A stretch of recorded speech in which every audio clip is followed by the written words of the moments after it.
My name is Maya Carter.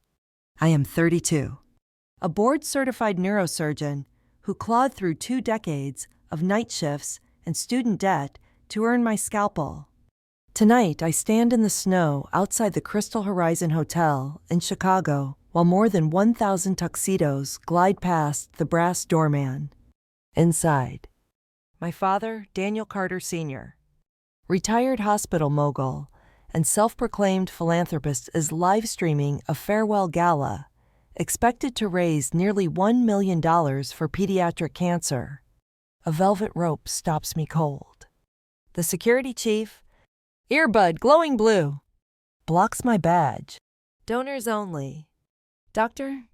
Behind him, a 40-foot LED wall flashes my father's grin beside the words, "Carter Health gives hope." Cameras sweep the foyer, but there is no seat with my name. Father has worshipped my younger brother Rob since preschool. Rob crashed 2 cars before he could legally drink. Replacement keys arrived within 24 hours. Last spring, Rob's crypto fantasy imploded, burning through $100,000 of father's money by breakfast. That same week, I asked for $10,000 to start a clinic fund for uninsured stroke patients. Father said the budget was tight. What he does not know is that I have spent the past year building silent leverage. Every late shift I gathered ledgers, emails, and wire drafts, $250,000 transfers disguised as research. Vintage wine billed as lab equipment. 3 encrypted drives now sit in my coat pocket, ready to detonate his spotless image before a global audience. This is not petty revenge. It is surgery precise, necessary, life-saving, boundaries stitched where blood once leaked. Subscribe now before you witness how a revered chief executive trades champagne toast for minimum wage night rides. The gala's revolving doors spin behind my eyelids as I rewind the tape of my life. I want you to see exactly how someone like me, competent, credentialed, calm, became the family afterthought. Context matters, because quiet patterns create loud explosions. I am 6 years old the first time I notice the scale tilting. It is September of 1999. A Saturday cookout on our back porch in Evanston. Father grills steaks the size of textbooks, while Rob, then 4, stomps through muddy flower beds. He trips, bursts into tears, and Father sweeps him up with a grin. That is a future linebacker right there. I stand at the picnic table holding a math worksheet, scored 100%. Father pats my head once without looking down. I learn that perfection in silence is less valuable than chaos with charm. 2 years later, Mother dies of an aneurysm. Her absence leaves a vacuum that Father fills with work, investors, and expansion plans for Carter Health Systems. He hires a nanny. He hires a French tutor for Robbie. He tells me to hold the fort. I sharpen pencils, stock the fridge, and make sure the nanny is paid on the 1st of every month using the emergency cash Mother left taped under a kitchen tile. Fast forward to my 15th birthday, May 5th, 2008. Father surprises Rob with a dirt bike that costs roughly $5,000, complete with a matching helmet and trailer. My gift is an orange leather notebook. Industrious girls need a ledger, Father says, already turning back to an email thread. I do not cry. I catalog. I graduate valedictorian from Evanston High on June 12, 2011. Father misses the ceremony to close a merger in Phoenix, but he wires Rob $2,000 for entrepreneurial exploration. I fund my freshman dorm sheets by selling old textbooks on Craigslist, but they do not know what I am building. Example 1 of blatant favoritism enters with fireworks literally.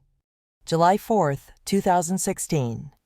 Extended family gather at our Wisconsin lake house. Rob wants a charter boat to watch the holiday show from the water. Rental fee, $12,000. Father signs the slip without blinking. Over grilled salmon, I ask him to sponsor a $5,000 outreach trip my med school class is taking to rural Honduras. He laughs, says charity begins at home, and hands me a brochure for student loan consolidation. Laughter ripples around the teak table while I sip water and imagine spinal columns. Example 2 arrives in an ice storm 2 years later. December 21st, 2018. Residency Year 3 at St. Mary Medical Center in Baltimore. My ancient sedan's transmission dies. The repair quote, $4,500, lands in my inbox while I eat cafeteria eggs. I call Father. He suggests public transit. Says resilience will serve you better than cash. 3 hours later, Rob posts a photo on Instagram. A glossy new Land Rover with the caption, Dad says, upgrade or die. Estimated sticker price, $85,000. I tag the image into a hidden album labeled Proof. Example 3 tastes of Napa Cabernet. April 10th, 2022. Rob's second wedding. Father rents a vineyard, caters truffle fillet, and hires a string quartet total invoice, $180,000. During the rehearsal dinner, Rob raises a crystal flute and toasts the family innovator. I volunteer to pay $3,000 to have Mother's weather-worn gravestone refurbished. Father waves off the idea the budget is exhausted. Sweetheart. He signals the sommelier for another bottle. I excuse myself and book the stonework anyway, charging it to my personal card. By now, I am the reliable one. A living insurance policy. Between 2013 and 2023, I divert exactly $247,000 of my salary into family needs. Home health aides for Father after his stent surgery.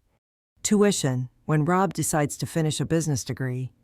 And property taxes on the lake house when Father's accountant forgets to file on time. I keep meticulous receipts in a red accordion folder marked Evidence. Each payment feels like placing another brick on my own shoulders to hold up a roof that leaks disdain. Still, I work. I spend every dawn in the anatomy lab and every dusk in the OR. A professor tells me my hands never shake. By 29, I match into the top neurosurgery fellowship in the Midwest. My starting attending salary hits $600,000, half of which disappears into loans. Research costs. And yes, family emergencies.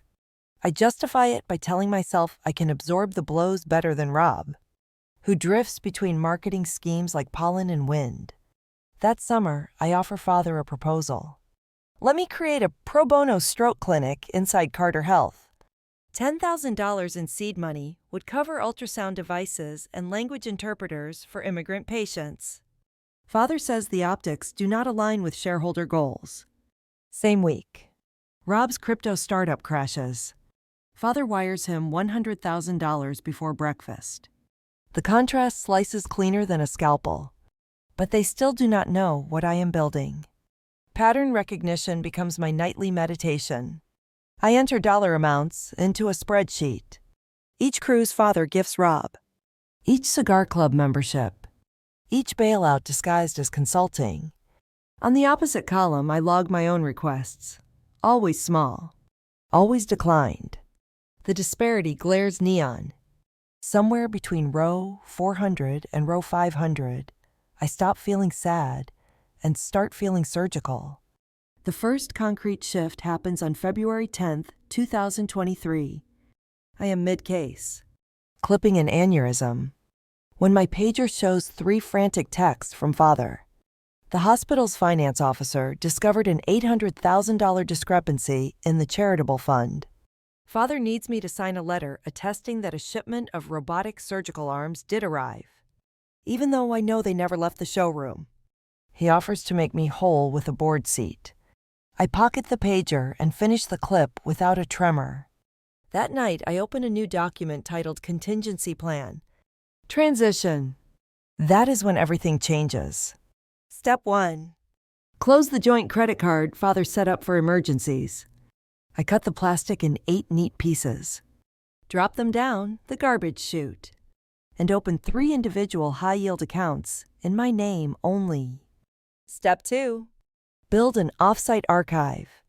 Every time I access Carter Health's donor portal, I copy ledgers to an encrypted drive. If IT flags my activity, I'm still a credentialed researcher auditing grant flow for a stroke study. Nobody questions the doctor in scrubs. Step 3. Consult counsel. I hire securities attorney Elise Monroe, who explains whistleblower protections, RICO implications, and the precise statutory language surrounding wire fraud. Her retainer fee, $25,000, comes from a savings bond Mother bought me on my 10th birthday. By late spring 2024, I am operating 6 days a week, publishing case reports, and lifting weights at dawn to burn cortisol. I answer family group texts with polite emojis. Father hardly notices my brevity. Rob, ever distractible, begins pitching an NFT-adjacent health app. I wish him luck and add the pitch deck to my proof folder.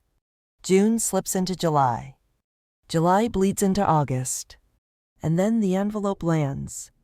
It arrives on August 3rd, 2024, carried by courier to my condo door. Heavy, cream, embossed. Carter Health Systems scrolls across the flap.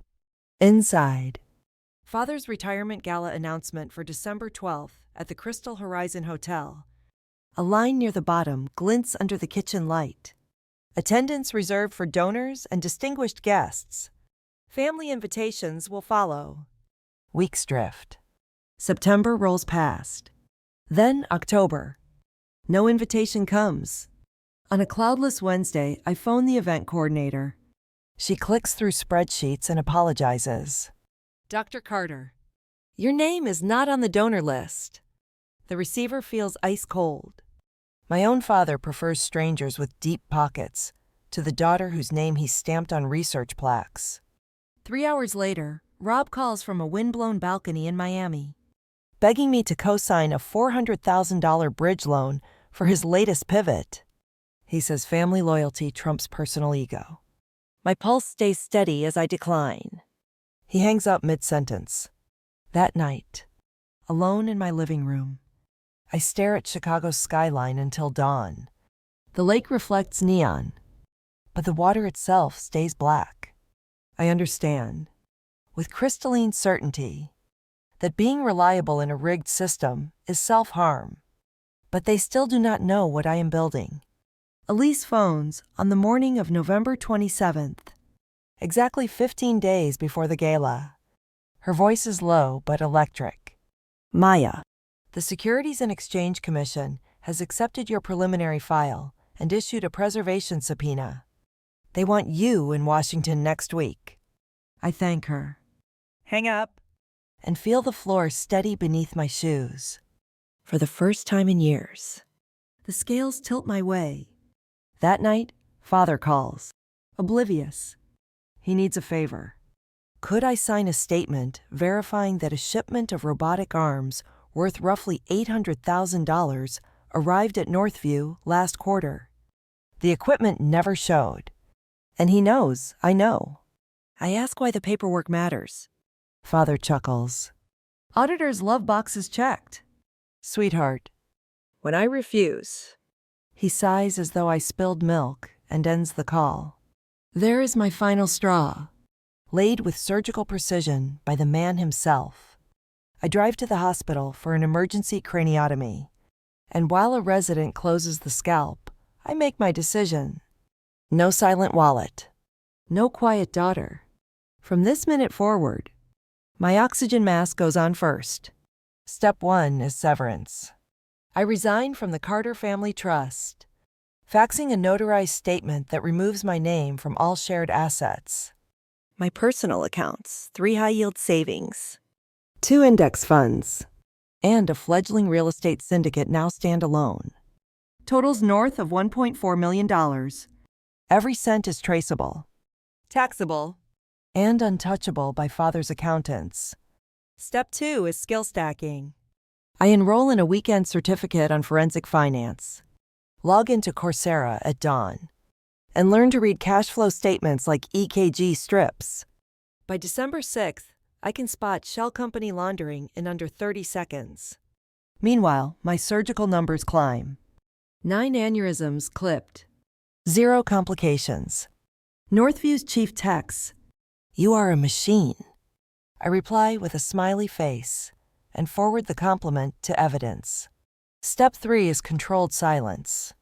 I mute the family group chat, decline Thanksgiving at the lake house, and vanish from social media. Father does not notice until Rob pings me for another bridge loan, $300,000 this time. I send a single sentence. "Boundaries protect everyone." He replies with a 6-word text, "I do not repeat here," and blocks me. The relief is immediate. But they still do not know what I am building. On December 8th, I fly to Washington, sit in a beige conference room, and hand 2 solid-state drives to an SEC investigator named Alvarez. He scrolls through spreadsheets, pauses at a line showing $250,000 wine purchases marked as neural probes, and whistles under his breath. When I leave, Alvarez shakes my hand twice and says, "Expect movement soon." Back in Chicago, the air tastes metallic. I spend evenings refining the presentation deck that will replace Father's tribute video. The code is simple. A hidden hotkey reveals 5 minutes of indisputable fraud. If anything happens to me, an encrypted site will upload the master files to every major medical journal insurance against last-minute sabotage. December 10th dawns crisp and blue. My subpoena, now finalized, sits sealed in my carry-on. Father's gala is 48 hours away. I lace my running shoes, jog along Lake Michigan, and rehearse the lines I will deliver when the world is watching. Data first. Feeling second. Scalpels never shake. Transition. What happens next shocks even me. 2 days before the gala, Northview's public relations office receives an anonymous tip claiming I falsified surgery outcomes. The email references a non-existent patient and demands my suspension. The timing is laughably transparent, but policy requires an internal review. Administrators pull me from the schedule pending verification. Colleagues stare, whisper, avoid eye contact. I spend the forced downtime drafting affidavits from every nurse, resident, and anesthesiologist who shared my operating room that quarter. 12 sign within hours. The PR office clears my record by midnight and issues a retraction at sunrise. Yet the episode confirms what I suspected. Father is willing to torch my reputation to save his own. So be it. My evidence is locked. My conscience clear. My backup timer's ticking. I iron my white coat, slip the scalpel-shaped flash drive into the inner pocket, and breathe, once, deep and steady. Phase 4 confirmed. Elise texts back. And suddenly, every mile of the past 2 years snaps into focus. My transformation did not happen overnight. It grew in layers: skill, capital, credibility, until the scaffolding under Father's empire belonged to me. First came financial muscle. While colleagues spent salaries on lofts and sports cars, I funneled 40% of every paycheck into index funds, tracking the S&P 500. Monthly auto deposits rolled on. Bear market or bull. Until the balance crested $1 million last spring. I diversified. 1 duplex in Logan Square, a 10% slice of a medical office syndicate in Denver, and a silent partnership in a startup that prints biodegradable spinal cages. Altogether, my passive streams now clear $19,000 before tax each month, enough to practice medicine because I love it. Not because I must. But they did not know what I was building. Parallel to money was mastery. I logged surgical hours like airline pilots log sky time. By autumn, I had clipped 43 intracranial aneurysms with 0 mortalities, published a technique note in the Journal of Neurosurgery, and presented it at the American College of Surgeons in Boston. The applause still rings in my ears. 1 week later, Forbes emailed, "Dr. Carter, congratulations! You are on our annual list of 30 leaders under 35. I forwarded the notice to Father out of courtesy. He replied with a thumbs-up emoji. Meanwhile, Rob's health app pivot limped along. Investors questioned code quality. Employees quit over unpaid wages. And lawsuits nipped at his heels. Each time he called for money. Father wired fresh funds, $60,000 here. $40,000 there labeled research consulting. My spreadsheet kept perfect score. Transition. That is when everything changed. Northview's board invited me to chair a new center for cerebrovascular innovation. Endowment. $5 million. Salary bump. $200,000. Media coverage exploded. My inbox overflowed with requests for interviews. Podcasts. Even a reality TV pitch I deleted on site. Father finally noticed. Early November, he left a voicemail thick with forced warmth. Sweetheart, the gala program could feature your breakthrough. Think of the positive optics. I played the clip twice, smiled, and saved it to evidence. Publicly, I remained gracious. Privately, I prepared. Elise filed an anonymous tip to the SEC on November 12th, attaching the data I had gathered. 2 weeks later, the subpoena landed, sealing Father's fate. Still, he strutted through gala rehearsals, certain his legacy video would crown the evening. December 11th, the eve, delivered one more victory. The New England Journal of Medicine accepted my randomized trial on minimally invasive clipping. Acceptance rate, below 8%. But there it was.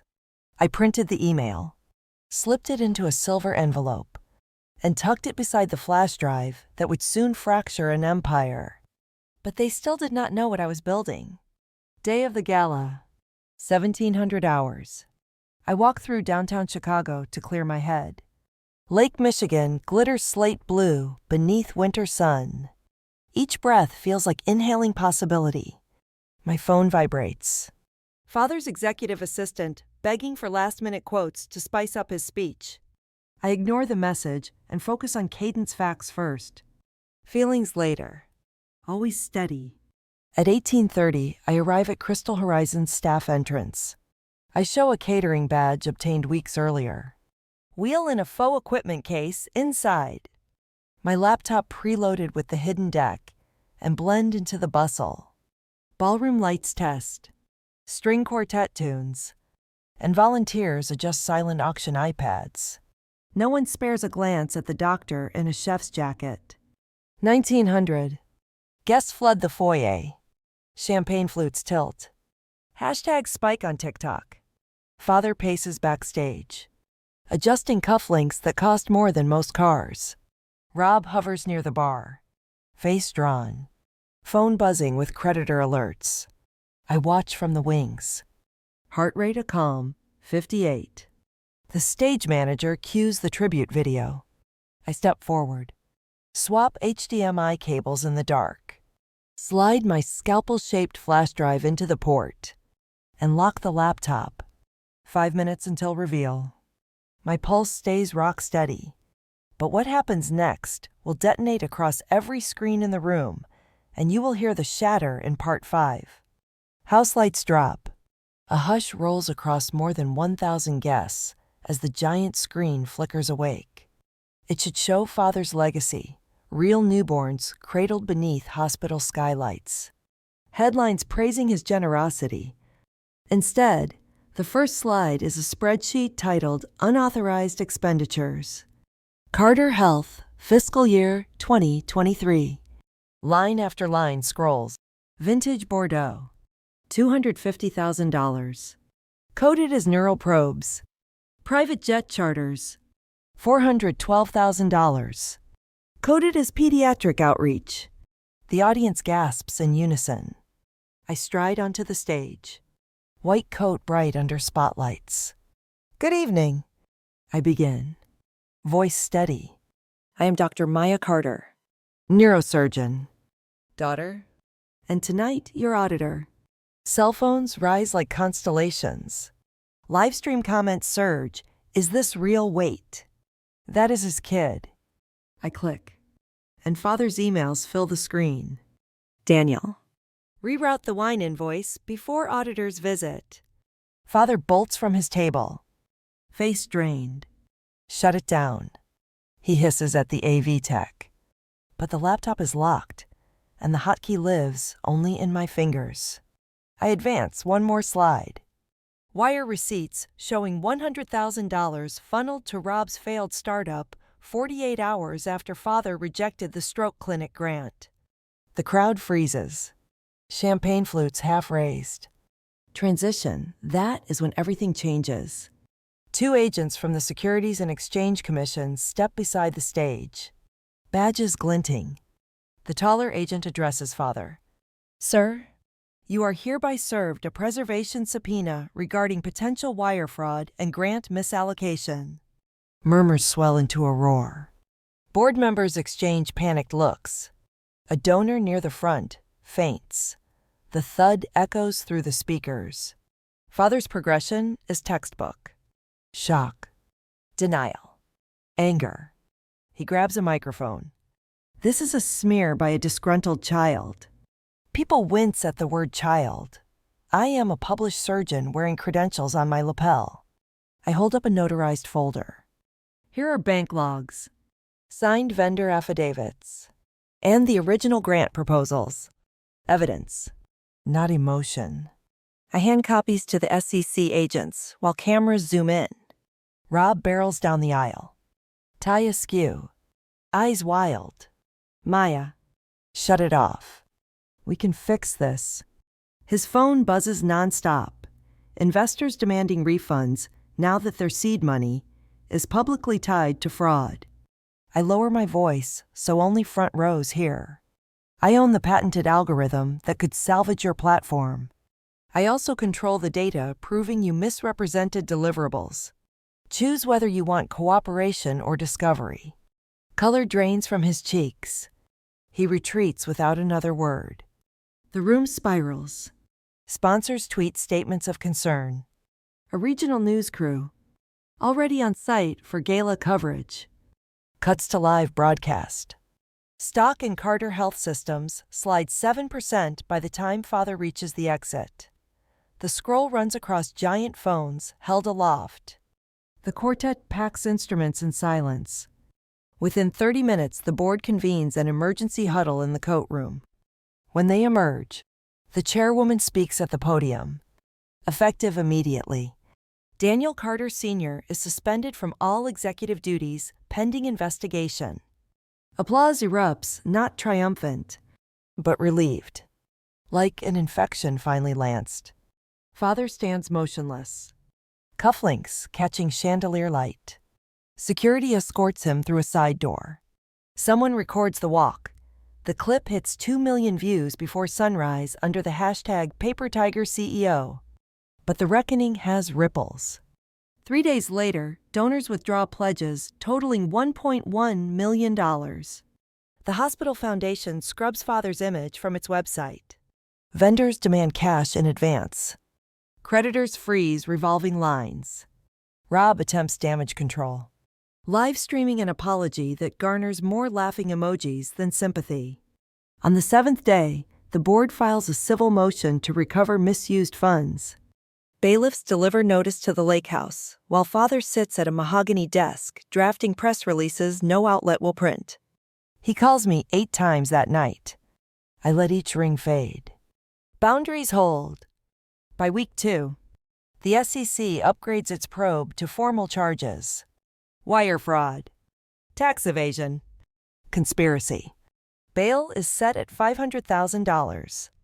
But frozen assets leave father scrambling for liquid collateral. He sells a vintage Porsche at fire sale price. Rob lists the vineyard timeshare on Airbnb. No bookings follow once reporters photograph the property. Denial melts into desperation.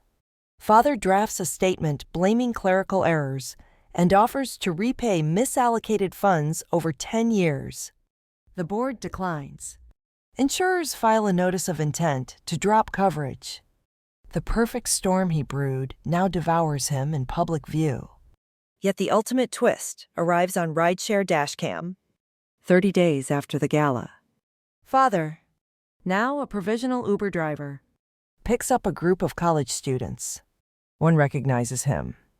The passenger's phone records father, explaining surge pricing, while the subtitle reads, "Former hospital tycoon." 20 million views in 48 hours. Commenters debate justice, privilege, and poetic symmetry. But they still do not grasp the final lesson. March 15th, 2025. Boston. I stand in a backstage corridor lined with Red X logos and feel the same calm buzz that settles over me before an aneurysm clip. The stage manager counts down from 5. The house lights dim.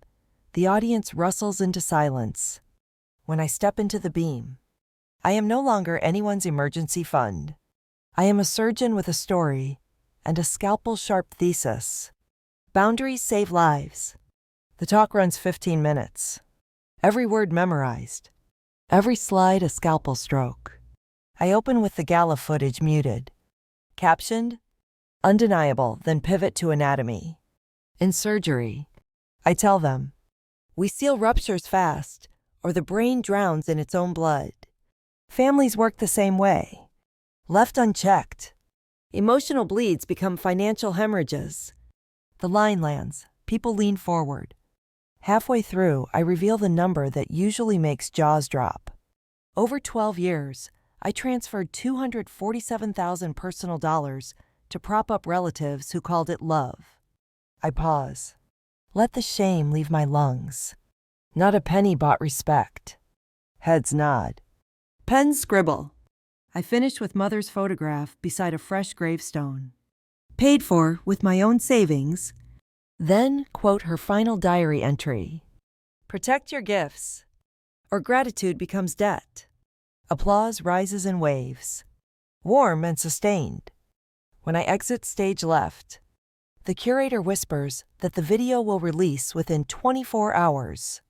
2 corporate sponsors pledge matching funds on the spot, doubling the seed pool of my new foundation, NeuroGuard Futures, to $400,000. The money will cover tuition for medical students estranged from financially abusive families. I picture a first-year resident discovering neuroanatomy without dreading a midnight Venmo request. Father never watches the talk. By April, he has accepted a plea agreement. 5 years probation, mandatory restitution, a lifetime ban from serving on nonprofit boards. Press photos show him wearing an ill-fitting gray suit. Hair cropped short for courtroom decorum. Reporters note that he arrives each day by bus. Rob relocates to Des Moines, codes freelance apps, and tweets motivational quotes about resilience.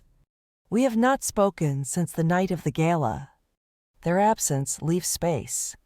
I fill it with morning runs along Lake Michigan, teaching residents how to steady their hands, and reading books purely for pleasure, something I abandoned years ago to chase extra shifts. On Sundays, I visit Mother's grave, refreshed marble glinting in daylight, and leave a single white tulip. The cemetery is quiet, not lonely. Occasionally, journalists ask whether I feel guilty for ending my father's legacy. I answer that a legacy built on siphoned hope was never his to keep. They ask whether I miss my brother.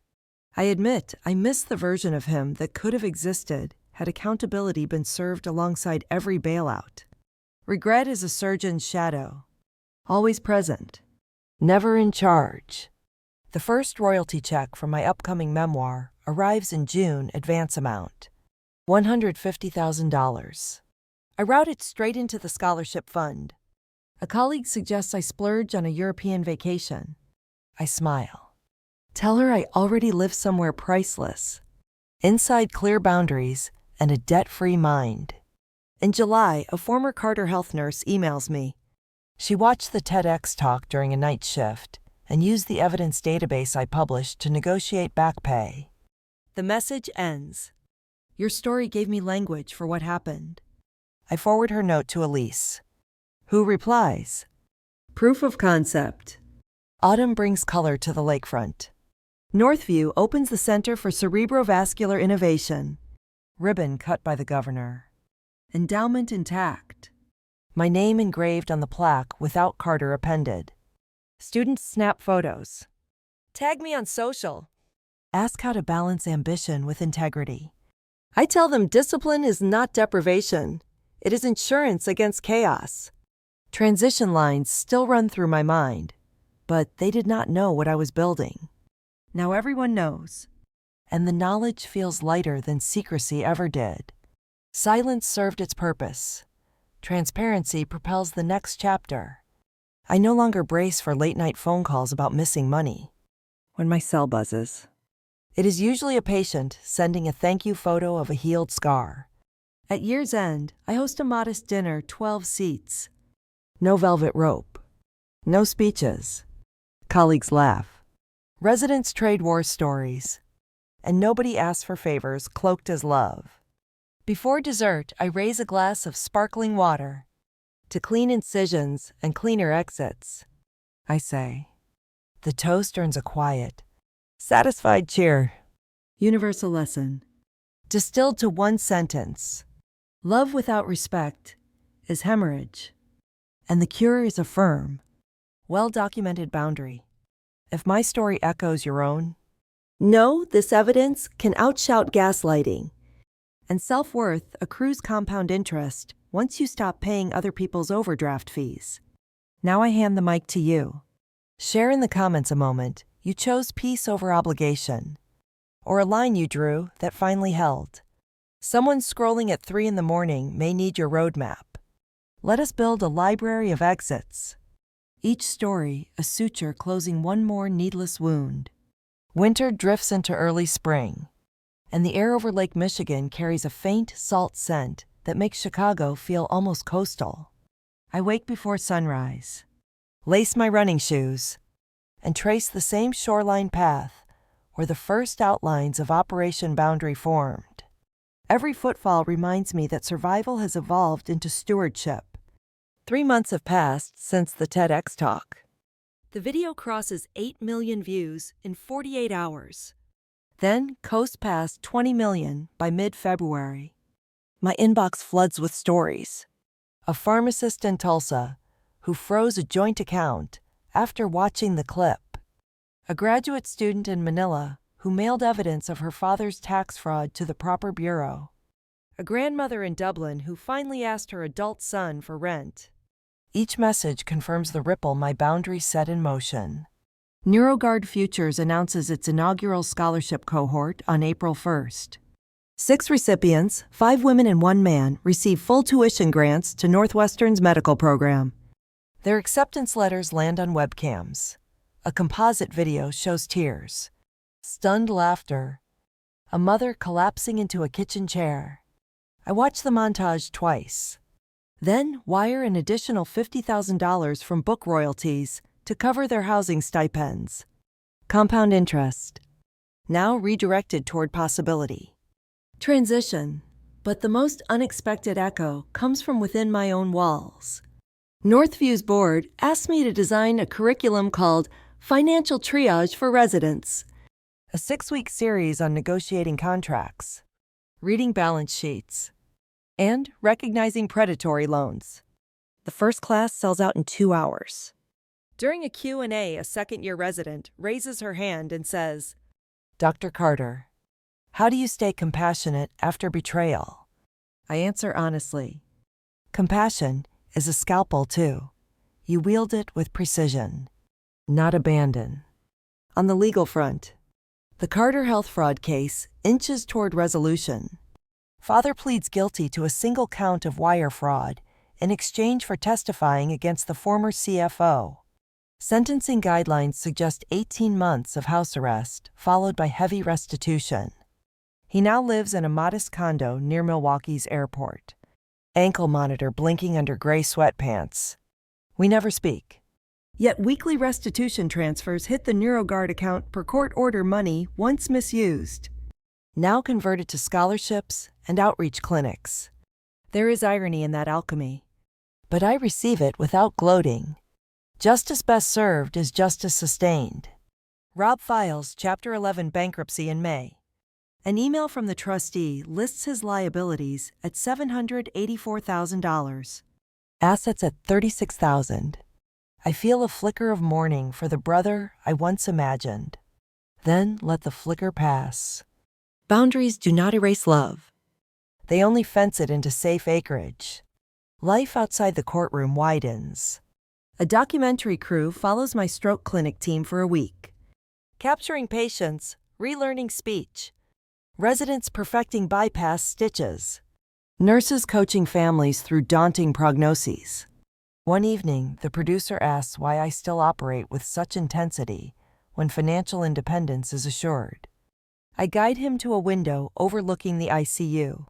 See the monitor with the jagged line. That heart decides whether a child loses her mother tonight. My leverage means I can stand here without ever worrying about a surprise Venmo request. Freedom fuels focus. By late summer, the Center for Cerebrovascular Innovation hosts its first global symposium.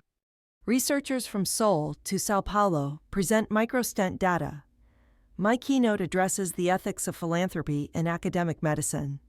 I conclude with Mother's quote, "Protect your gifts," or gratitude becomes debt, and a hush settles over 300 professionals who know exactly how fragile funding can be.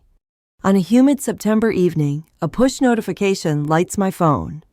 Paper Tiger CEO meme officially retires after 1 billion loops across platforms. I scroll the comments. Humor has shifted to boredom, the world moves on. That is how public reckoning ends, not with fireworks, but with silence that frees the rest of us to build. I invest in an affordable housing project on Chicago's South Side, partnering with a nonprofit that hires local contractors. My duplex in Logan Square turns profitable enough to fund surgical fellow travel grants. Even passive streams can pulse with purpose when aligned. Personal life regains rhythm. I learned to cook, beginning with eggs over easy, graduating to ancho-rubbed salmon. I take a weekend in Door County and read 3 novels back to back. The pages unmarked by highlighter or margin notes. Rest becomes productive. A lesson my former life never offered. One Sunday morning, halfway through a 10K run, I spot a familiar figure stepping out of a rust-colored sedan, Father. He is slimmer, hair fully gray, eyes downcast as he helps an elderly passenger toward a clinic entrance. We lock eyes for half a second. He nods once. A small acknowledgement punctuated by the GPS chime of his rideshare app. No words pass. I keep running, heartbeat steady. The scene is neither victory lap nor reconciliation. It is simply data. Entered, then filed.